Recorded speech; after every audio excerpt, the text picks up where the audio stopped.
तो hello guys, this is your Shivi ma'am and आज हम क्लास 10 का एक और हिंदी ग्रामर का इंपॉर्टेंट टॉपिक पढ़ने वाले हैं, गद्य की विधाएं। तो इसके कुछ इंपॉर्टेंट क्वेश्चन यहाँ पे मैं आपको बताने वाली हूँ। ये बहुत इंपॉर्टेंट है, इनको ज़रूर से ज़रूर करके जाना है एग्जाम में। तो फर्स्ट इंपॉर्टेंट क्वेश्चन है, हिंदी गद्य साहित्य की विधाओं को दो भागों में बांटा गया है, प्रमुख विधाएं और गौण विधाएं। प्रमुख विधाएं हैं नाटक, एकांकी, उपन्यास, कहानी, निबंध और आलोचना। और गौण विधाएं हैं जो बाकी बची हुई हैं, जीवनी, आत्मकथा, यात्रा वृतांत, संस्मरण, रेखा चित्र, गद्य काव्य, रिपोर्टाज, डायरी, भेंट वार्ता और पत्र साहित्य। यहाँ पे मैं आपको प्रमुख विधाएं याद करने की एक छोटी सी ट्रिक बताती हूँ जो आपको आसानी से याद हो जाएगी। देखिए, तो ये हमारी ट्रिक है, आना एक उनी। आना एक उनी, इसको आप याद कर लेना। आना एक उनी, आ से आलोचना, ना से नाटक, ए से एकांकी, का से कहानी, ऊ से उपन्यास और नी से निबंध। तो ये एक छोटी सी ट्रिक है जो आपको बहुत हेल्पफुल होने वाली।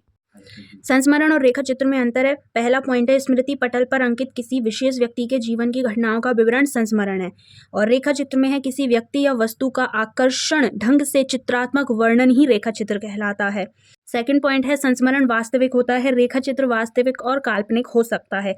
संस्मरण की शैली वर्णनात्मक एवं विवरणात्मक होती है, रेखा चित्र की शैली चित्रात्मक होती है। नेक्स्ट क्वेश्चन है, कहानी और उपन्यास में अंतर। ये बहुत ईजी है, इसको आप आसानी से याद कर सकते हैं। कहानी छोटी होती है, उपन्यास बड़ा होता है। कहानी में एक घटना का वर्णन होता है, उपन्यास में अनेक घटनाओं का वर्णन होता है। कहानी में पात्रों की संख्या कम होती है, उपन्यास में पात्रों की संख्या अधिक होती है। परीक्षा प्रेमचंद द्वारा लिखित कहानी है और गोदान प्रेमचंद द्वारा लिखित उपन्यास है। नेक्स्ट क्वेश्चन है, जीवनी और आत्मकथा में अंतर।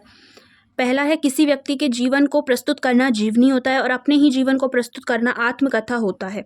जीवनी किसी महापुरुष पर लिखी जाती है, आत्मकथा स्वयं पर लिखी जाती है। जीवनी सत्य घटनाओं पर आधारित होती है, आत्मकथा काल्पनिक भी हो सकती है। और जीवनी का उदाहरण है, कलम का सिपाही एक जीवनी है और मेरी असफलताएं एक आत्मकथा है। लास्ट इंपॉर्टेंट क्वेश्चन है, नाटक और एकांकी में अंतर। नाटक में अनेक अंक होते हैं, एकांकी में एक अंक होता है। नाटक में पात्रों की संख्या अधिक होती है और एकांकी में पात्रों की संख्या सीमित होती है। और नाटक में किसी व्यक्ति के जीवन का संपूर्ण चित्रण किया जाता है और एकांकी में किसी व्यक्ति के जीवन की एक घटना का चित्रण किया जाता है। नाटक में अनेक घटनाओं का चित्रण किया जाता है, एकांकी में एक ही घटना का चित्रण किया जाता है।